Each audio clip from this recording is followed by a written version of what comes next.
Kalau kamu mau potong ayam di rumah kamu, setakat 1 ekor saja, iyalah, itu 5 menit boleh siapkan. Coba kamu ada birthday, harga kamu jual mahal, tidak apa dia bilang itu customer. Bukan saya mau beli dari kau saja, saya mau beli tempat lain bah yang lebih murah. Itu.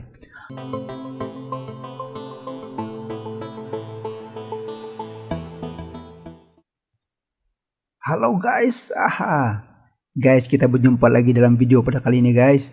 Nah, kita di mana sudah ini guys? 1.1.6. Oke, yaitu cabaran perniagaan. Apa itu cabaran perniagaan? Ini dia guys. Tapi sebelum saya pergi sini, mari relay sama harus tunjuk satu nih. Nah, mana sudah itu? Oke, yang ini. Yaitu cabaran aktiviti pelajar kini dan masa hadapan. Oke, coba tengok apa yang pertama.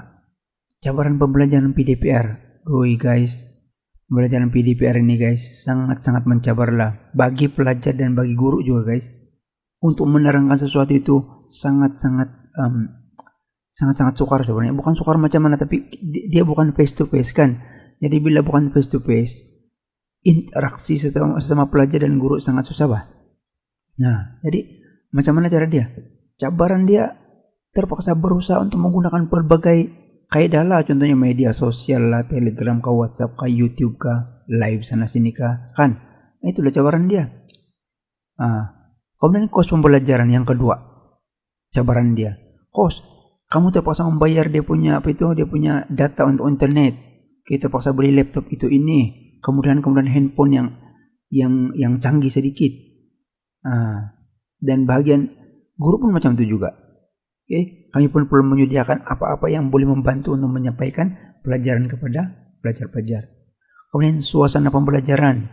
Kalau sebelum ini mungkin kalau di kelas boleh bencangan kawan di tepi, kan kiri kanan, atau terus boleh panggil guru ke angkat tangan saja.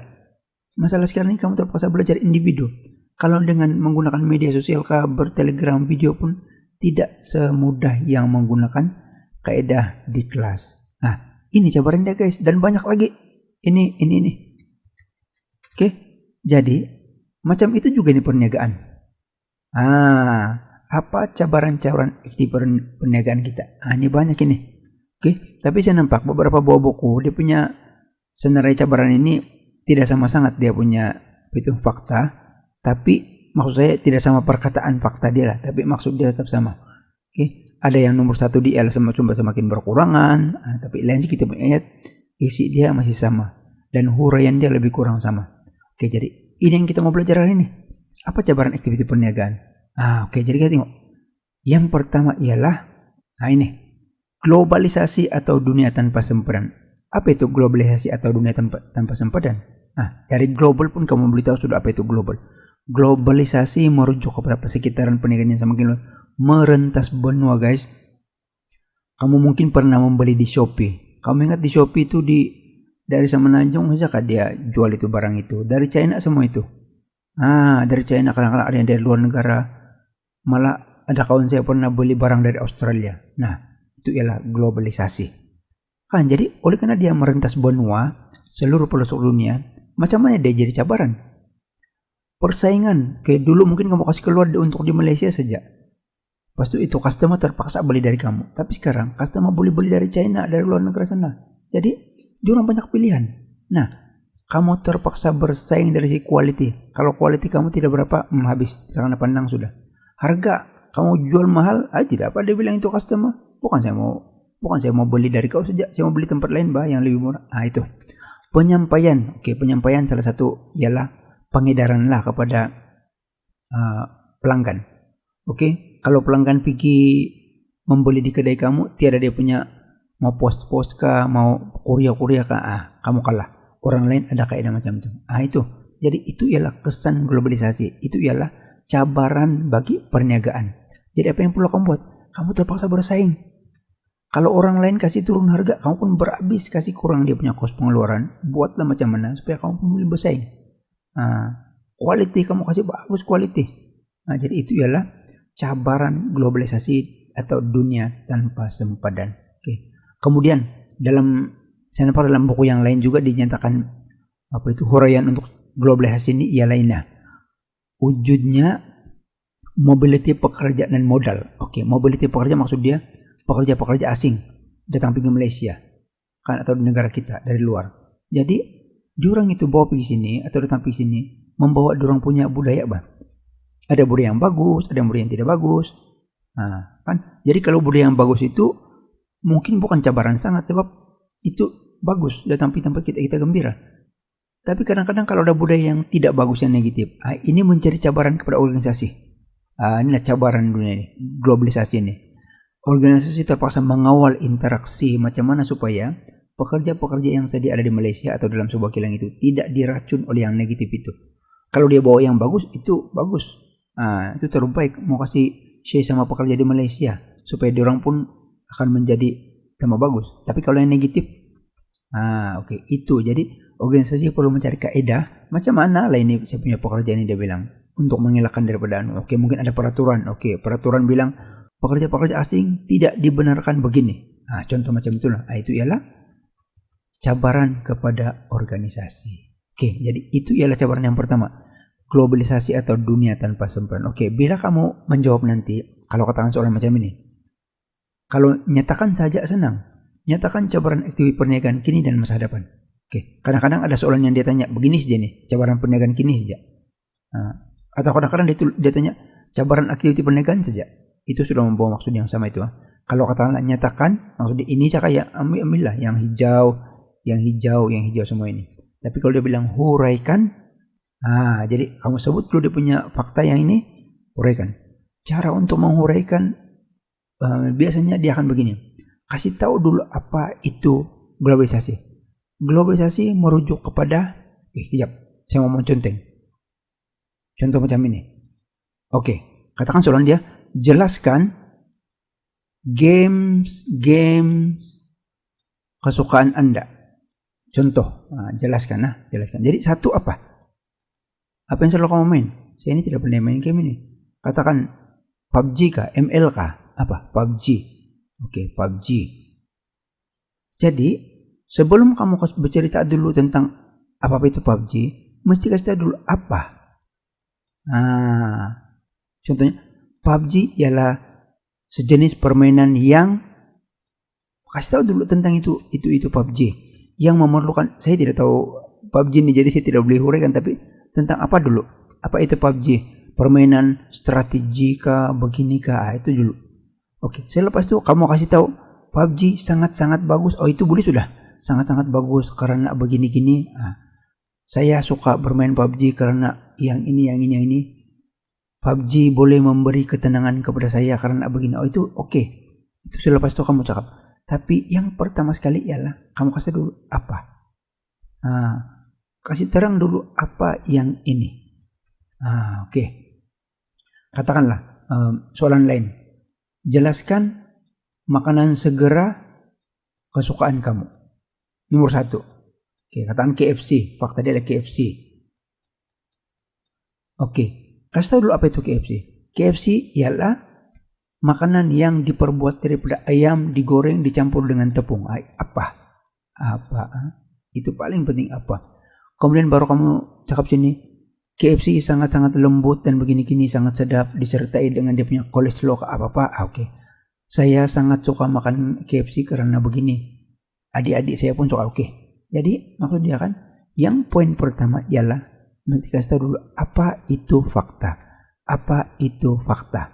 Oke, jadi saya harap kamu sudah boleh dapat apa yang saya mau coba sampaikan, yaitu huraian pertama mesti kasih dulu apa itu fakta dia. Oke, mari kita balik pergi sini. Mana sudah tadi tuh? Kita balik pergi sini. Ini. Jadi kalau katakan soalan keluar mengenai contoh dia, jelaskan atau uraikan cabaran aktivitas perniagaan kini. Jadi fakta pertama kamu ialah globalisasi atau dunia tanpa sempurna. Oke, itu fakta dia kamu tulis. Lepas itu di bawah dia, jangan sambung sini ya, di bawah sini. Oke. Globalisasi merujuk kepada, itulah ayat pertama dia. Jangan bilang globalisasi menyebabkan kedua, ketiga, keempat. Tengok, globalisasi mengakibatkan, bukan. Ini maksud saya ini bukan yang pertama, ini yang kedua, ketiga, keempat boleh. Tapi yang pertama ialah apa dulu? Globalisasi ialah atau globalisasi merujuk kepada. Oke, jadi saya harap Saya boleh kasih paham kamu bagian ini. Oke, yang kedua, cabaran aktivitas pernikahan yang kedua ialah peningkatan kemajuan teknologi. Oke, ini sangat ketara, tapi sekali lagi bilang menjawab mesti dahulukan dulu apa itu peningkatan kemajuan teknologi. Bagi tahu, peningkatan kemajuan teknologi merujuk kepada atau peningkatan kemajuan teknologi ialah, kasih tahu, dinamik perubahan produk dan tempo produk tersebut ke pasaran yang semakin pendek karena penggunaan kaidah-kaidah dan mesin-mesin. Oke, baru dalam pengeluaran. Oke, apa maksud dia ini? Oke, dulu masa belum ada mesin-mesin kan, dia punya pengeluaran mesin barang-barang semua pakai tangan. Jadi dinamik maksud dia ialah dia punya perubahan kan macam begitu aja lambat. Kalau katakan mau buat satu bakul yang dianyam menggunakan tangan, lama baru siap.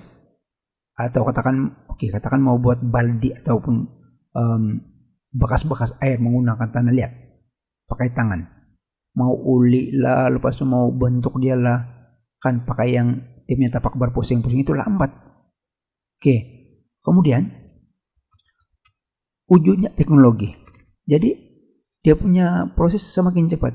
Menguli itu tanah liat pakai mesin sudah macam blender, sekejap-sekejap. Nah, sudah teruli.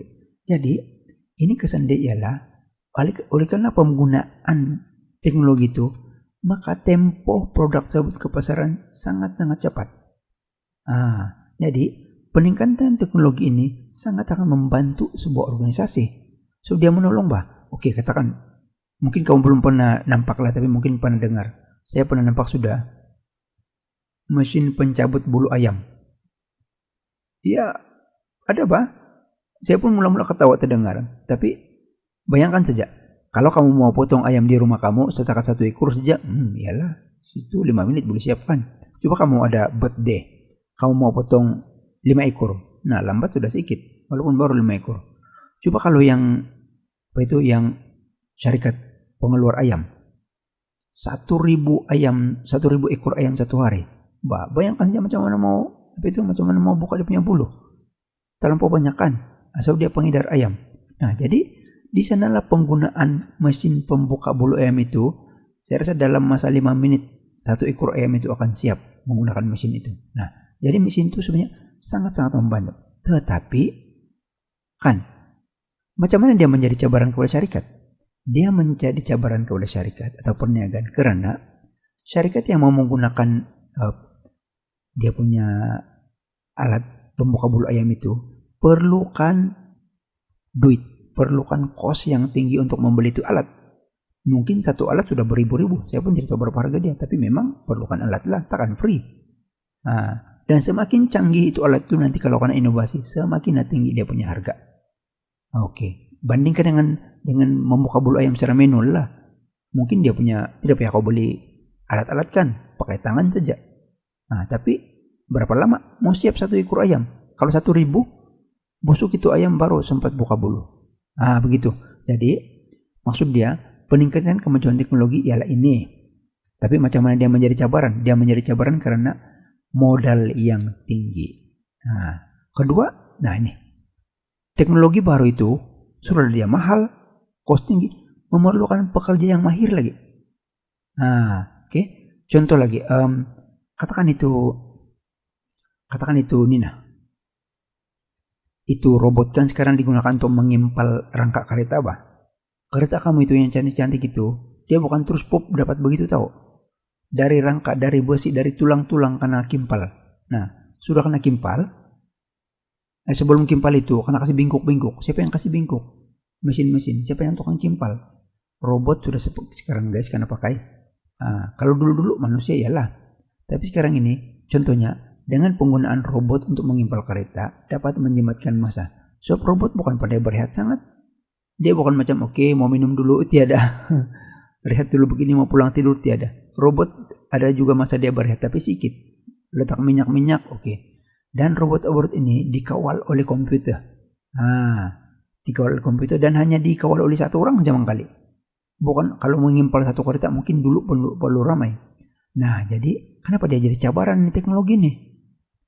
Sebab dia memerlukan kos Satu lagi ialah memerlukan kemahiran untuk mengendalikan. Jadi kalau katakanlah syarikat mau ambil robot itu untuk mengempel dia punya kereta, dia perlu satu, membeli itu robot mahal. Kedua, dia perlu melatih dia punya pekerja. Pekerja dia harus dihantar kepada company yang pandai melatih, kan bayar. Contoh dia begitu. Jadi yang kedua ialah peningkatan kemajuan teknologi. Yang ketiga, peningkatan tanggung jawab sosial. Apa itu peningkatan tanggung jawab sosial? Peningkatan tanggung jawab sosial merujuk pada batasan aktiviti perniagaan supaya selari dengan undang-undang. Saya bagi contoh paling ringkas dulu lah. Saya terus lompat bagi contoh. Contohnya undang-undang pencemaran alam sekitar. Kalau katakan sebuah syarikat, contohnya kamu syarikat membaiki kereta lah. Minyak bikin cuci engine tuh kamu kasih tumpah pergi sungai kah, pergi parit kah, oke habis. Kamu kena saman oleh kerajaan kah, non-government organization. Non-government organization ini ialah pihak-pihak, contohnya macam yang Greenpeace. Greenpeace ialah pencinta alam. Jadi peningkatan tanggung jawab sosial ini ialah merupakan salah satu cabaran perniagaan karena kita perlu akur kepada undang-undang. Contoh minyak yang dikeluarkan daripada kereta dan yang kita mau buang itu bila kita habis kereta itu masih tapis dulu, baru dilepaskan di parit. Maksudnya minyak-minyaknya mau dibuang itu kan yang selepas kita habis kereta itu tidak boleh terus buang pergi parit, perlu ditapis dulu. Jadi kalau ditapis itu perlu dia punya penapis itu kan mau dibeli. Jadi sebab itulah tanggung jawab sosial ini menjadi cabaran kepada perniagaan. Dia perlu akur, kalau tidak dia kena saman kah, dia kena tutup kah, dia kena penjara kah. Ada yang kena penjara karena dia punya pengurus gagal mematuhi peraturan-peraturan kerajaan dan pihak-pihak berkepentingan. Contoh kalau pihak berkepentingan ini siapa? Pelanggan. Ada yang suka-suka kasih keluar produk tapi tidak berkualiti, merosakkan kulit muka. Jadi kamu kan saman oleh pelanggan. Jadi peningkatan tanggung jawab sosial itu merupakan satu cabaran kepada perniagaan. Apa yang seterusnya? Ini tadi ya. Contoh pencemaran alam sekitar. Perlu rawat dulu itu sisa dia. Dan itu sisa dia itu perlu dirawat. Dan yang mesin merawat dia itu perlu kos untuk diselenggarakan dibeli. Yang seterusnya ialah peningkatan sistem perniagaan Islam. Sebelum saya masuk pergi sini, saya mau kasih tahu dulu 2 jenis perniagaan perbankan yang biasa digunakan sekarang ialah perbankan Islam dengan konvensional. Konvensional maksudnya yang bukan Islam. Yang biasa punya lah. Yang biasanya yang barat punya, yang dulu punya, yang kita ikut sebelum ini perbankan Islam. Yang konvensional ini maksud dia tidak mematuhi syariah yaitu dia ada beberapa amalan yang tidak diterima oleh perbankan Islam seperti riba. Jadi perniagaan sekarang ini kebanyakannya untuk memikat pelanggan yang dari kalangan muslim kan. Diorang perlu, terutama sekali di Malaysia dan negara-negara Islam lah, diorang perlu perbankan itu perlu ikut peraturan dalam perbankan Islam. Kalau tidak orang mau pergi melabur. Mungkin yang bukan Islam menjala pergi melabur. Tapi kalau di Malaysia ini kebanyakan Islam, jadi itulah bank-bank di Malaysia ini mesti akur ataupun mesti ikut kepada sistem perniagaan Islam. Untuk menjadikan dia perbankan Islam, dia perlu ada kriteria-kriteria yang ditetapkan. Jadi untuk itu perlu banyak perubahan dalam syarikat. Dia perlu latih dia punya pekerja supaya paham apa itu perbankan Islam. Dia perlu amalkan sistem dia. Apa yang dia boleh buat, apa yang dia boleh buat. Bila dia sudah layak, baru dia diiktiraf sebagai perbankan Islam. Jadi itu menjadi cabaran kepada perniagaan. Selagi dia tidak layak diiktiraf, maka selagi itu dia tidak akan diiktiraf sebagai perbankan Islam. Dan orang yang Islam itu atau Muslim itu tidak mau pergi tempat dia karena dia tidak diiktiraf. Jadi cabaran yang ini, yang keempat ini adalah peningkatan sistem perniagaan Islam. Kebanyakan pelanggan tengok sudah, kamu sudah memenuhi syarat sebagai perbankan Islam. Kalau tidak, kami tidak mau melabur. Oh ya kah? Terpaksa lainnya. Maksud dia syarikat itu perlu mencari tahu macam mana untuk menjadi perbankan Islam. Itu yang menjadi cabaran. Jadi kamu rujuk nanti peningkatan sistem perbankan Islam merujuk pada aktiviti-aktiviti yang mematuhi syariah dalam aktiviti perniagaan dalam perbankan Islam. Kemudian yang seterusnya, kewujudan blok-blok perdagangan. Apa itu blok-blok perdagangan? Kewujudan blok-blok perdagangan merujuk pada ketepuan. Ketepuan maksudnya begini. Terlampau ramai sudah penjual dalam satu kawasan itu. Terlampau ramai sudah, terlampau banyak sudah peniaga-peniaga atau pengeluar-pengeluar dalam satu industri itu. Jadi kesan dia ialah persaingan. Dulu kalau katakan kamu menjual reload, kamu satu orang saja, customer semua pergi tempat kamu. Sekarang penjual reload kiri kanan di rumah sendiri pun ada. Itu. Bila terlampau ramai sudah penjual, maka persaingan sengit dalam kalangan pengeluar. Jadi kenapa dia menjadi cabaran? Pengeluar terpaksa meningkatkan quality. Katakanlah 3 orang menjual reload. Mungkin harga sama, tapi dia punya layanan. Terima kasih karena membeli reload tempat saya. Sila datang lagi. Jadi yang satu pulang, kau punya reload. Macam mana? Itu ialah quality perkhidmatan. Supaya orang akan pergi membeli tempat kamu. Kalau katakan kamu menghantar barang, kalau kamu penghantar barang lah, kamu 3 orang penjual barang yang sama, tapi kamu pergi hantar tepat, kamu bagi dia diskon. Jadi maksud dia kan, bila ketepuan pasaran ini wujud, kamu terpaksa bersaing tahu. Jadi kamu terpaksa tingkatkan quality, tingkatkan dia punya pengedaran, tingkatkan dia punya customer service supaya kamu boleh bersaing. Dan untuk membuat macam itu, itulah dia punya cost itu. Kau perlu melatih kau punya pekerja, membayar. Inilah dia punya kesan. Pengeluar perlu meningkatkan kualitas keluaran supaya berdaya saing. Sebab itulah kewujudan blok-blok perdagangan ini dianggap sebagai cabaran. Yang seterusnya ialah sumber semakin berkurangan. Sumber semakin berkurang merujuk pada batasan pengeluaran disebabkan oleh sumber-sumber semakin berkurangan. Yang paling ketara sekarang contoh dia ialah bahan mentah. Contoh. Katakanlah dulu kita punya bahan mentah ialah kayu balak. Sekarang kayu balak semakin berkurangan. Jadi, apa yang perlu dibuat oleh organisasi, contohnya perabot ialah kena cari option lain. Mencipta inovasi. Dulu-dulu dia mau kayu yang keras. Sekarang mungkin beralih kepada plastik yang untuk buat itu meja atau kursi. Tapi untuk mau buat begitu dia bukan mudah. Dia terpaksa kreatif, dia terpaksa buat inovasi, dan buat inovasi itu perlu buat kajian. Untuk kreatif itu dia perlu mencoba. Kos yang tinggi terlibat. Jadi kenapa sumber semakin berkurangan ini dianggap sebagai cabaran?